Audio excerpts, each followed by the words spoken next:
Hello friend, कैसे हैं आप सब। उम्मीद है कि आप सब अच्छे हैं, आप लोग की तैयारी अच्छी चली हुई। ठीक है दोस्तों, आज हम लोग के साथ सेट नंबर 8 आप लोग के साथ डिस्कस करने वाले हैं। और इससे पहले हम सेट 1 से लेकर 7 तक डिस्कस कर चुके हैं। अगर आप नहीं देखे हैं तो प्लेलिस्ट में जाकर देख सकते हैं। ठीक दोस्त, और आज हम आप लोग के साथ 40 MCQ साइंस से डिस्कस करेंगे, जिसमें आप लोग को पहले क्या कीजिए, खुद से प्रैक्टिस कीजिएगा और 40 में कितने आते हैं कमेंट सेक्शन में जरूर बताइएगा। ठीक है, चलिए तो आज का टॉपिक रहेगा आपका बायोलॉजी से। आपको 20 क्वेश्चन लिया हूँ, उसके बाद आपका फिजिक्स है। ठीक है दोस्त, चलिए तो स्टार्ट करते हैं हम लोग क्वेश्चन नंबर 1। ठीक है, चलिए जो फ्रेंड्स यहाँ पर पहली बार विजिट कर रहे हैं चैनल को सब्सक्राइब कर लीजिए और साथ में बेल आइकन को प्रेस करना नहीं भूलिए। ठीक है दोस्त, चलिए आपका पहला क्वेश्चन कहता है कि कैप्सूल जो होता है, कैप्सूल का आवरण बना होता है तो किस चीज़ का बना होता है, तो कहें जिलेटिन लिखा रहता है। ठीक है ना, अगर जिलेटिन होता स्टार्च रहेगा तो यहाँ पर राइट आंसर आपका क्या हो जाएगा, डी1। स्टार्च का बना होता है या जिलेटिन का बना होता है। और जिलेटिन क्या होता है, जिलेटिन एक तरह का प्रोटीन होता है। ठीक है, तो यहाँ पर कैप्सूल का राइट आंसर आपका क्या हो जाएगा, यहाँ पर डी हो जाएगा। ठीक है दोस्त, चलिए आगे बढ़ते हम लोग अगले प्रश्न की तरफ। चलिए ये रहा प्यारा सा क्वेश्चन। क्वेश्चन नंबर यहाँ पर 2 कहता है शहद का प्रमुख घटक आपको बताना है कि शहद का प्रमुख घटक उसमें क्या है। तो यहाँ पर राइट आंसर आपका डी हो जाएगा, यानी फ्रक्टोज उसमें होता है। याद रहे फ्रक्टोज इसका राइट आंसर हो, यानी 2 का राइट आंसर आपका डी हो जाएगा। ठीक है, चलिए आगे बढ़ते हैं हम लोग। चलिए रहा अगला प्रश्न, क्वेश्चन नंबर यहाँ पे 3 कहता है, चलिए थोड़ा छोटा कर दिया। चलिए क्वेश्चन नंबर यहाँ पर 3 कहता है विटामिन और रोग के निम्नलिखित युगों में कौन से सुमेलित, आपसे पूछा जा रहा है कौन से यहाँ पर सुमेलित है। देखिए विटामिन अगर ए की बात करते हैं, विटामिन ए से रिकेट्स नहीं होता बल्कि डी से होता है, तो ये आपका गलत दे रखा है। विटामिन B1 से बेरीबेर होता है, ये सही है। विटामिन सी से स्कर्वी होता है, भी सही, यानी 2 और 3 आपका सही है। तो यहाँ पर राइट आंसर आपका क्या हो जाएगा, बी हो जाएगा, यानी 2 और 3 इसका राइट आंसर हो जाएगा। आगे बढ़ते हम लोग। चलिए रहा अगला प्रश्न, क्वेश्चन नंबर यहाँ पर 4 कहता है 1 गिलास पानी पीने से कितनी कैलोरी मिलती है। अगर 1 गिलास सर आप पानी पीजिएगा तो कितना कैलोरी मिलेगा, तो याद रखिएगा कोई कैलोरी इससे नहीं मिलता है, यानी इसका राइट आंसर आपका ए हो जाएगा। ठीक है दोस्त, चलिए आगे बढ़ते हम लोग अगले प्रश्न की तरफ। चलिए रहा अगला प्रश्न, क्वेश्चन नंबर यहाँ पे 5। क्वेश्चन नंबर यहाँ पर 5 कहता है कि एलिसा जांच जो है किस रोग की पहचान करते हैं, यानी इस एलिसा जांच जो है टेस्ट जो होता है किस रोग की पहचान करने के लिए किया जाता है। तो यहाँ पर राइट आंसर आपका डी हो जाएगा, यानी एड्स, याद है एड्स को पहचान करने के लिए किया जाता है। ठीक है, चलिए आगे बढ़ते हम लोग। चलिए रहा अगला प्रश्न, क्वेश्चन नंबर यहाँ पे 6 कहता है कि मानव शरीर में कार्बोहाइड्रेट पुनः संग्रह होता है। तो पुनः संग्रह जो होता है किस रूप में होता है, तो इसका राइट आंसर आपका डी हो जाएगा, ग्लाइकोजेन इसका राइट आंसर हो। याद रखिए ग्लाइकोजेन जो है इसका राइट आंसर हो जाएगा। ठीक है दोस्त, चलिए आगे बढ़ते हम लोग। चलिए रहा प्यारा सा क्वेश्चन, बताइए इसका राइट आंसर क्या होगा। क्वेश्चन नंबर यहाँ पे 7 कहता है प्रोटीन बनाने के लिए कितने एमिनो अम्ल की आवश्यकता होती है, यानी प्रोटीन बनाने के लिए कितने एमिनो एसिड की आवश्यकता होती है आपसे पूछा जा रहा है। तो याद रखिएगा इसका राइट आंसर आपका सी होगा, यानी 20 एमिनो एसिड की आवश्यकता होती है। ठीक है दोस्त, ठीक दोस्त वीडियो को लाइक करते चलिएगा। जो फ्रेंड जब पहली बार विजिट करें चैनल को सब्सक्राइब कर लीजिए और साथ में बेल आइकन को प्रेस करना नहीं भूलिए। ठीक है, चलिए आगे बढ़ते हम लोग। चलिए अगला प्रश्न, क्वेश्चन नंबर यहाँ पर 8। क्वेश्चन नंबर यहाँ पर 8 कहता है कि एवियन यानी इन्फ्लुएंजा यानी बर्ड फ्लू जिसको बोलते हैं, सबसे पहले विषाणु से होता है, को निम्नलिखित में से निरूपित किया जाता है। यानी बर्ड फ्लू किस निरूपित किया जाता है, किससे इसको निरूपित किया जाता है। तो यहाँ पर राइट आंसर आपका डी हो जाएगा, यानी H5 और N1। उसी तरह से होता है स्वाइन फ्लू जिसका होता है H1 और N1, ये भी याद रखिएगा, ये स्वाइन फ्लू होता है। ठीक है, चलिए आगे बढ़ते हम लोग। चलिए अगला प्रश्न, क्वेश्चन नंबर यहाँ पे 9 कहता है कैंसर के उपचार में निम्नलिखित में से किसका प्रयोग किया जाता है, किसका प्रयोग किया जाता है आपसे पूछा जा रहा है। तो बताइए इसका राइट आंसर क्या होगा। तो यहाँ पर 9 का राइट आंसर आपका सी हो, यानी कीमोथेरेपी इसका राइट आंसर हो, यानी कीमोथेरेपी जो है इसका राइट आंसर हो जाएगा। ठीक है दोस्त, चलिए पहले क्या कीजिए, फिर से बोल रहा हूँ, खुद से प्रैक्टिस कीजिएगा और कमेंट से बताइए कम से कम आपको 35 के आसपास साइंस में कम से कम होने चाहिए। ठीक है, चलिए आगे बढ़ते हम लोग अगले प्रश्न की तरफ। चलिए रहा अगला प्रश्न, क्वेश्चन नंबर यहाँ पे 10 कहता है प्रोटीन को निम्नलिखित में से क्या माना जाता है, प्रोटीन को निम्नलिखित में से क्या माना जाता है। तो याद रखिए यहाँ पर राइट आंसर आपका फर्स्ट ही हो जाएगा, शरीर का निर्माण करने, इसका काम क्या, शरीर को निर्माण करना। ठीक है, चलिए आगे बढ़ते हम लोग। चलिए रहा अगला प्रश्न, क्वेश्चन नंबर यहाँ पर आपके 11 कहता है कि एंजाइम, एंजाइम जो है मूल रूप से क्या होता है, यानी एंजाइम जो है मूल रूप से क्या होता है। बताइए 11 का राइट आंसर क्या होगा। तो 11 का राइट आंसर आपका बी हो जाएगा। एक तरह का क्या होता है, ये प्रोटीन होता है। क्या होता है, ये एक तरह का प्रोटीन होता है। तो राइट आंसर आपका क्या हो जाएगा यहाँ पर, बी हो जाएगा। ठीक है दोस्त, चलिए वीडियो को लाइक कीजिएगा और जो फ्रेंड चैनल पर पहली बार विजिट कर रहे हैं तो चैनल को सब्सक्राइब जरूर कर लीजिएगा। ठीक है, चलिए रहा अगला प्रश्न, क्वेश्चन नंबर यहाँ पर 12 कहता है, क्वेश्चन में यहाँ पर 12 कहता है कि सोयाबीन में प्रोटीन का प्रतिशत होता है, तो आपसे बताना है कि कितना परसेंट होता है। तो याद रखिएगा इसका राइट आंसर आपका फर्स्ट हो जाएगा, यानी 42% जो होता है सोयाबीन में क्या होता है, प्रोटीन होता है। यह भी याद रखिए सबसे ज़्यादा प्रोटीन किस चीज़ में पाया जाता है, तो सोयाबीन में ही प्रोटीन सबसे ज़्यादा पाया जाता है। ठीक है, चलिए आगे बढ़ते हम लोग अगले प्रश्न की तरफ। ये रहा अगला प्रश्न, क्वेश्चन नंबर यहाँ पे 13 कहता है कि मानव शरीर में वसा, यानी जिसको फैट बोलते हैं, जिसको फैट बोलते हैं, ये कहाँ पर स्टोर होता है, यानी कहाँ पर जमा होता है। तो इसका राइट आंसर आपका बी हो जाए, यानी वसा उत्तक में क्या होता है, ये जमा होता है, यानी स्टोर होता है। यानी राइट आंसर आपका क्या हो जाएगा यहाँ पर, बी हो जाएगा। चलिए रहा अगला प्रश्न, क्वेश्चन नंबर यहाँ पे 14 कहता है कि मानव शरीर में त्वचा तल के नीचे विद्यमान वसा निम्नलिखित में से किसके विरुद्ध अवरोधक का काम करती है। तो बताइए 14 का राइट आंसर क्या होगा। तो 14 का राइट आंसर आपका बी हो जाएगा, यानी शरीर की उष्मा की क्षय। याद रखिए शरीर की उष्मा की क्षय इसका राइट आंसर हो जाएगा। ठीक है, यानी क्वेश्चन क्या कहता है कि मानव शरीर में त्वचा तल के नीचे विद्यमान वसा निम्नलिखित में से किसके विरुद्ध, यानी किसके अगेंस्ट में कार्य करता है। तो उष्मा, शरीर की उष्मा के क्षय के विरुद्ध में क्या करता है, वह काम करता है। तो राइट आंसर आपका बी हो जाएगा।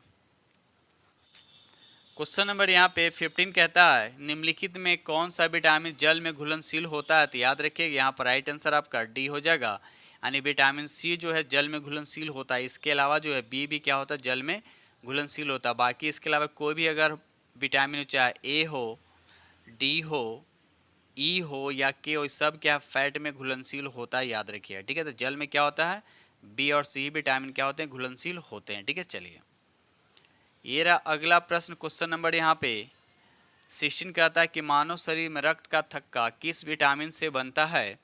तो यहाँ पर राइट आंसर आपका फर्स्ट ही हो जाए, विटामिन के से। याद रखिए विटामिन के से क्या होता है, ब्लड का क्लॉटिंग होता है। तो यहाँ पर राइट आंसर आपका 16 का ए हो जाएगा। ठीक है, चलिए आगे बढ़ते हम लोग अगले प्रश्न की तरफ। ये रहा अगला प्रश्न, क्वेश्चन नंबर यहाँ पे 17 कहता है कि हृदय की धड़कन को नियंत्रित यानी कंट्रोल करने के लिए निम्न में से कौन से खनिज आवश्यक है। तो यहाँ पर राइट आंसर आपका सी हो जाए, यानी पोटासियम इसका राइट आंसर हो जाए, यानी पोटासियम इसका राइट आंसर हो जाएगा। ठीक है दोस्त, चलिए आगे बढ़ते हैं हम लोग अगले प्रश्न की तरफ। क्वेश्चन नंबर यहाँ पर 18 कहता है कि पालक के पत्तों में किसकी मात्रा सबसे अधिक होती है। पालक के जो पत्तों होती है उसमें किसकी मात्रा सबसे अधिक होती है। याद रखिएगा उसमें आयरन की मात्रा सबसे ज़्यादा होता है, यानी राइट आंसर आपके यहाँ पर क्या हो जाएगा, बी हो जाएगा। ठीक है दोस्त, चलिए आगे बढ़ते हम लोग अगले प्रश्न की तरफ। क्वेश्चन नंबर यहाँ पे 19 कहता है कि निम्नलिखित में से किस युग में सही सुमेलित नहीं, किस युग में सही सुमेलित नहीं, ये आपसे पूछा जा रहा है। तो यहाँ पर देखा जाए तो पहला ऑप्शन लिखा हुआ है कि थायमिन से क्या होता है, यानी इसकी कमी से क्या होता है, बेरी बेरी होता है। सही बात है। स्कर्विक अम्ल से कमी से क्या होता है, यानी स्कॉर्बिक अम्ल की कमी से क्या होता है, स्कर्वी होता है, भी सही है। विटामिन ए की कमी से वर्धहांत नहीं होता, यानी कलर ब्लाइंडनेस नेत्रतौंधी होता है। तो मतलब ये स्टेटमेंट क्या है, ये क्या आपका गलत है। यानी वर्धहांत एक जेनेटिक रोग होता है। ठीक है, विटामिन के का करता है, रक्त का जमना बनाने क्लॉटिंग का काम करता है। तो ये भी सही है। यानी सी आपका क्या है, सुमेलित नहीं, क्योंकि वर्धहांता जो है जेनेटिक रोग है। क्या होता है, जेनेटिक रोग है। तो यहाँ पर राइट आंसर आपका सी हो जाएगा। ये रहा अगला प्रश्न, क्वेश्चन नंबर यहाँ पे 20 कहता है यातायात सिग्नलों में लाल रंग का प्रयुक्त किया जाता है, क्योंकि क्यों इसका प्रयुक्त किया जाता है। तो 20 का राइट आंसर आपका सी हो जाएगा, यानी लाल रंग का सबसे कम परिक्षेपित होना, यानी बोल सकते हैं कि इसका स्कैटरिंग जो होता है सबसे कम होता है, यानी इसका वेवलेंथ सबसे ज़्यादा होता है। ठीक है, जिसका वेवलेंथ सबसे ज़्यादा हो तो उसका स्कैटरिंग सबसे कम होता है। सबसे ज़्यादा स्कैटरिंग किसका होगा? तो बैगनी किरण का, याद रखिएगा। चलिए आगे बढ़ते हम लोग। ये रहा अगला प्रश्न, क्वेश्चन नंबर यहाँ पे 21 कहता है कि निम्नलिखित में से कौन सी परिघटना यह निर्णय लेने में सहायक होती है कि प्रकाश एक अनुप्रस्थ तरंग है। तो आपको बताना है इसका राइट आंसर क्या होगा। तो यहाँ पर राइट आंसर आपका सी हो जाएगा, यानी ध्रुवीकरण इसका राइट आंसर हो। याद रखिए ध्रुवीकरण जो है इसका राइट आंसर हो जाएगा। ठीक है, चलिए आगे बढ़ते हम लोग। ये रहा अगला प्रश्न, क्वेश्चन नंबर यहाँ पे 22 कहता है कि प्रकाश के विद्युत चुंबकीय स्वरूप की खोज किसने की थी, यानी किसने किया ये बताना है। तो इसका राइट आंसर आपका सी हो जाएगा, मैक्सवेल इसके राइट आंसर हो। याद है मैक्सवेल इसके राइट आंसर हो जाएगा। ठीक है दोस्त, चलिए वीडियो को लाइक करते चलिएगा। जो फ्रेंड चैनल पर पहली बार विजिट करें चैनल को सब्सक्राइब कीजिएगा और साथ में बेल आइकन को प्रेस करना नहीं भूलिएगा। ठीक है, चलिए आगे बढ़ते हम लोग। चलिए आप प्यारा सा क्वेश्चन सॉल्व कीजिए, बताइए इसका राइट आंसर क्या होगा। क्वेश्चन नंबर यहाँ पे 23 का था, पानी से भरे किसी बर्तन में पड़ा हुआ सिक्का किस कारण थोड़ा उठा हुआ प्रतीत होता है। तो 23 का राइट आंसर आपको बताना है। तो यहाँ पर राइट आंसर आपका बी होगा, यानी प्रकाश के अपवर्तन के कारण। याद है प्रकाश के अपवर्तन के कारण इसका राइट आंसर हो जाएगा। ठीक है, चलिए आगे बढ़ते हम लोग। चलिए रहा अगला प्रश्न, क्वेश्चन नंबर यहाँ पे 24 कहता है, जल के अंदर पड़ी हुई मछली किस कारण से अपनी वास्तविक गहराई से कुछ ऊपर उठी हुई दिखाई देती है। तो भी बिल्कुल इजी क्वेश्चन है। इसका भी राइट आंसर आपका क्या होगा, रिफ्रैक्शन ऑफ लाइट, यानी प्रकाश के अपवर्तन के कारण इसका राइट आंसर हो जाएगा। ठीक है, चलिए आगे बढ़ते हम लोग। चलिए रहा अगला प्रश्न, क्वेश्चन नंबर यहाँ पर जो भी हम क्वेश्चन लिया हो फिजिक्स में वो लाइट से, जो भी फिक्स लिया वो सब लाइट से क्वेश्चन लिया गया। ठीक है, तो हमने पहले ही बोल चुका हूँ कि जो भी ज़्यादा क्वेश्चन मिलेगा आपको टॉपिक वाइज रहेगा, कि हर टॉपिक को आप लोग को क्लियर हो जाएगा। ठीक है, चलिए तो बताइए यहाँ पर राइट आंसर क्या होगा 25 का। जब प्रकाश की किरण विरल माध्यम से सघन माध्यम में जाती है तो क्या होगा। जब मान लिया कि ये ग्लास है, ये विरल माध्यम हो गया, यानी या एयर हो गया, ये ग्लास हो गया। ठीक है, तो जब ये विरल माध्यम से सघन माध्यम में जाएगा तो क्या होगा, अभिलंब की ओर क्या हो जाएगा, मुड़ जाएगा। क्या हो जाएगा, अभिलंब की तरफ मुड़ जाता है ना, अभिलंब की तरफ सीधे न निकल कर वो अभिलंब की तरफ मुड़ जाएगा। ठीक है, तो अभिलंब की ओर झुक जाती है। तो यहाँ पर राइट आंसर आपका क्या हो जाएगा, बी हो जाएगा। लेकिन अगर ये उल्टा रहता, सघन से अगर विरल में जाता तो अभिलंब से क्या होता, दूर हट जाती, दूर भागता। ठीक है, तो 25 का राइट आंसर आपका बी हो जाएगा। चलिए रहा अगला प्रश्न, क्वेश्चन नंबर यहाँ पे 26 कहता है, इंद्रधनुष किस कारण से बनता है। इंद्रधनुष जो किस कारण से बनता है। तो याद रखिएगा रिफ्रैक्शन और रिफ्लेक्शन के कारण बनता है, यानी अपवर्तन और परावर्तन के कारण क्या होता है, इंद्रधनुष बनता है। और एक बहुत प्यारा सा एग्जाम्पल है, ये प्राकृतिक स्पेक्ट्रम कौन है। तो इंद्रधनुष यानी रेनबो को बोला जाता है। ठीक है, रेनबो को बोला जाता है प्राकृतिक क्या बोला जाता है, स्पेक्ट्रम बोला। ये कितने कलर होते हैं इसमें, तो 7 कलर होते हैं, ये भी याद रखिएगा। चलिए आगे बढ़ते हम लोग। ये रहा अगला प्रश्न, क्वेश्चन नंबर यहाँ पे 27 कहता है, मृग मरीचिका जिसको मिरेज कहा जाता है बनाने वाली परिघटना को क्या कहा जाता है। तो याद रखिए इसका राइट आंसर आपका डी हो, यानी पूर्ण आंतरिक परावर्तन। याद रखिए पूर्ण आंतरिक परावर्तन। पूर्ण आंतरिक परावर्तन किसको बोलते हैं, लाइट जो पहली कंडीशन है कि सघन से क्या होना चाहिए, विरल माध्यम में होना चाहिए। सघन से विरल माध्यम में लाइट जाना चाहिए। दूसरा कंडीशन क्या है कि आपतन कोण का मान जो होता है वह क्रांति कोण से क्या होना चाहिए, अधिक होना चाहिए। तो ये 2 कंडीशन है पूर्ण आंतरिक परावर्तन के लिए। ठीक है, तो यहाँ पर राइट आंसर आपका डी हो जाएगा। ये रहा अगला प्रश्न, क्वेश्चन नंबर यहाँ पर 28 कहता है, सूर्य के प्रकाश का आंतरिक परावर्तन हो सकता है यदि प्रकाश, ठीक है ना, आंतरिक परावर्तन पूर्व आंतरिक परावर्तन की बात किया जा रहा है तो क्या होना चाहिए, सघन से विरल में जाना चाहिए, सघन से विरल में जाना चाहिए। तो वायु से कांच हम पहले ही बता चुका हूँ कि जो सॉलिड होता है उसका सघन सबसे ज़्यादा होता है। तो वायु तो हो गया विरल, तो विरल से कांच तो हो नहीं सकता है। फिर वायु से जल, वायु के कंपेयर में क्या जल क्या होगा, सघन माध्यम होगा, तो भी नहीं होगा, विरल से सघन नहीं होगा। हाँ, कांच से वायु हो सकता है। ठीक है, कांच से वायु, क्योंकि कांच वायु के कंपेयर में क्या होता है, सघन माध्यम होता है। तो यहाँ पर राइट आंसर आपका क्या हो जाएगा, सी हो जाएगा। ठीक है, चलिए तो यहाँ आगे बढ़ते हम लोग अगले प्रश्न की तरफ। चलिए अगला प्रश्न, क्वेश्चन नंबर यहाँ पे 29 कहता है, किसके कारण आकाश नीला दिखाई पड़ता है। किसके कारण जो आकाश नीला दिखाई देता है। तो याद रखिएगा स्कैटरिंग ऑफ लाइट के कारण जो है आकाश जो है नीला दिखाई देता है। याद रखिएगा स्कैटरिंग ऑफ लाइट यानी परिकिरणन के कारण क्या होता है, आकाश जो होता है ब्लू यानी नीला दिखाई देता है। ठीक है दोस्त, चलिए आगे बढ़ते हैं हम लोग अगले प्रश्न की तरफ। ये रहा अगला प्रश्न, क्वेश्चन नंबर यहाँ पे 30 कहता है कि वातावरण में प्रकाश का विसरण यानी डिफ्यूजन की बात किया जा रहा है, निम्नलिखित की वजह से होता है। तो आपको बताना है किसकी वजह से होता है। तो यहाँ पर राइट आंसर आपका बी यानी धूल का यानी डस्ट के कारण क्या होता है, डिफ्यूजन होता है। तो राइट आंसर आपका यहाँ पर बी हो जाएगा। ठीक है, चलिए ये रहा अगला प्रश्न, क्वेश्चन नंबर यहाँ पे 31 कहता है कि सूर्योदय और सूर्यास्त के समय वायुमंडल में लालिमा किस कारण छा जाती है। लालिमा जो किस कारण से छा जाती है, तो इसका राइट आंसर आपका डी हो जाएगा, प्रकाश के परिकिरणन के कारण। क्योंकि सूर्योदय के समय जो रेड जो दिखता है इसका स्कैटरिंग क्या होता है, सबसे कम होता है, इसीलिए इसकी वजह से ये बहुत दूर तक क्या करता है, दूरी तय करता है, यानी इसका वेवलेंथ क्या होता है, सबसे ज़्यादा होता है। ठीक है, इसलिए सुबह और शाम क्या होता है, सूर्यास्त कैसा दिखता है, रेड दिखता है, ये भी याद रखिएगा।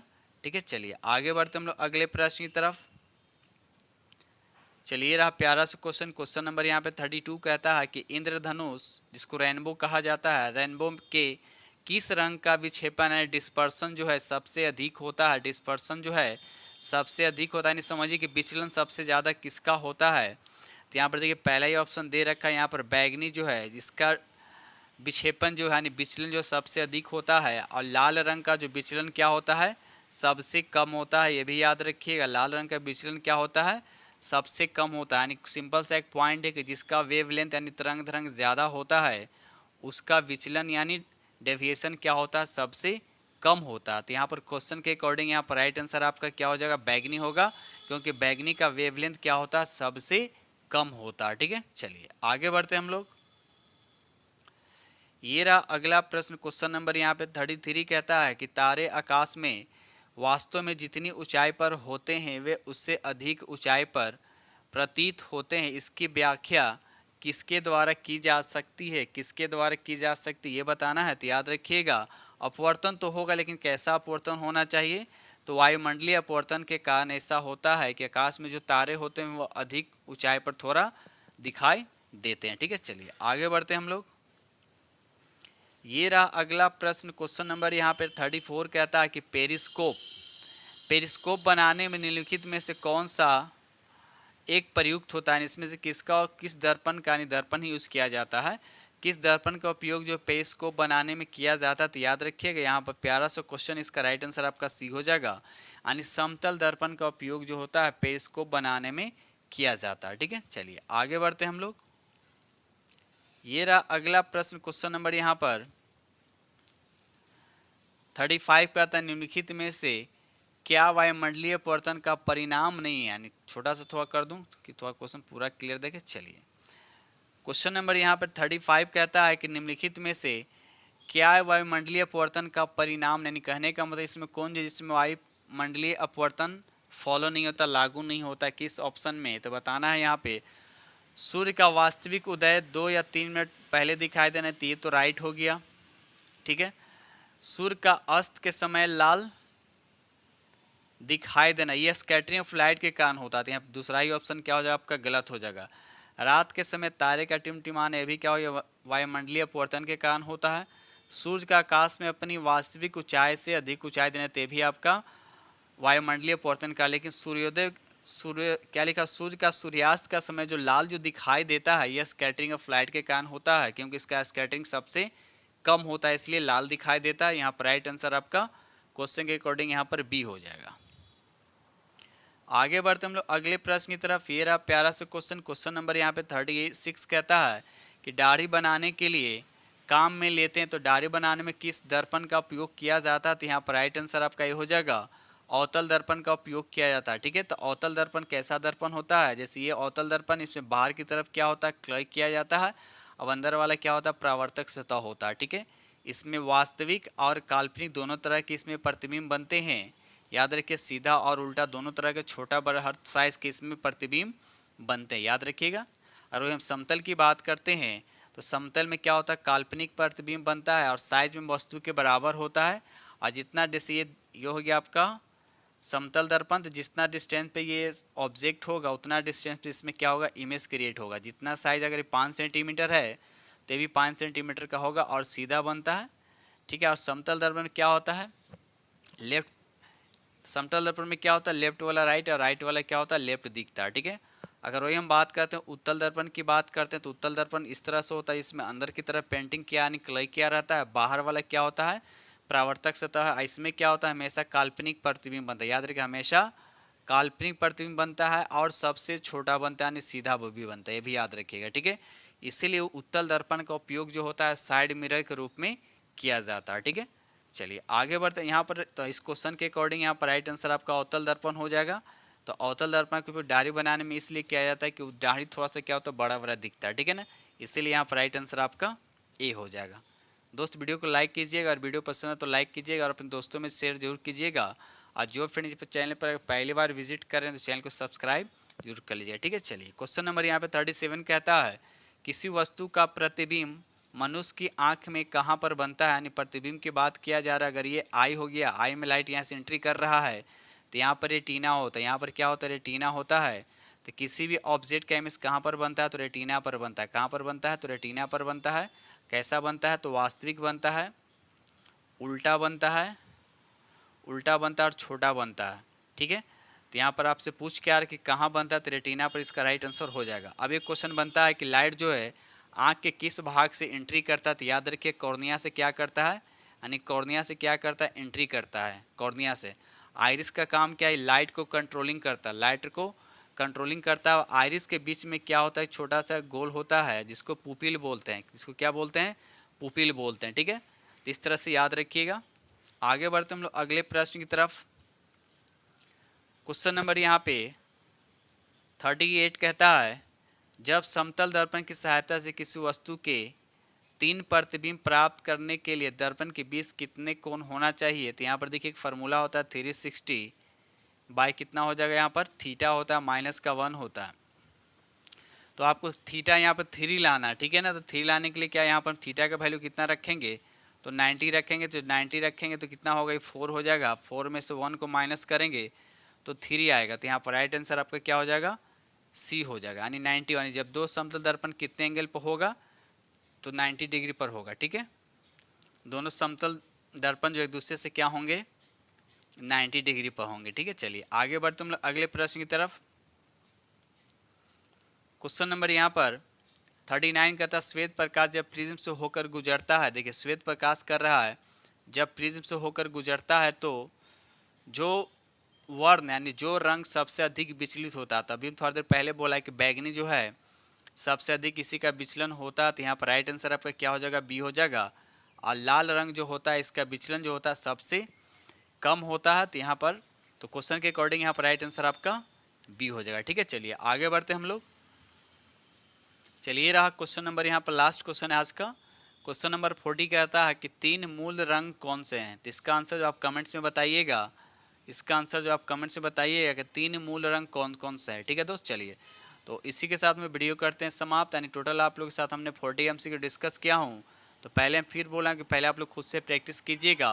और आप लोग को पता है कि बहुत इंपॉर्टेंट रोल अदा करता है एग्ज़ाम में। कम से कम 30 से 35 क्वेश्चन आपको एग्जाम में देखने को मिलता है जो साइंस से पूछा जाता है, ठीक है। मैथ तो 25 लिखता है, लेकिन मैथ 25 नहीं बल्कि 22 से 23 तक में सिमट जाता है। साइंस आपको ज़्यादा देखने को मिलता है, ठीक है। इसलिए सीरियस होकर इसको प्रैक्टिस किया करें, ठीक है दोस्त। चलिए तो इसी के साथ हम वीडियो करते हैं समाप्त और मिलते हैं आप लोग से नेक्स्ट वीडियो में। तब तक के लिए थैंक यू वेरी मच।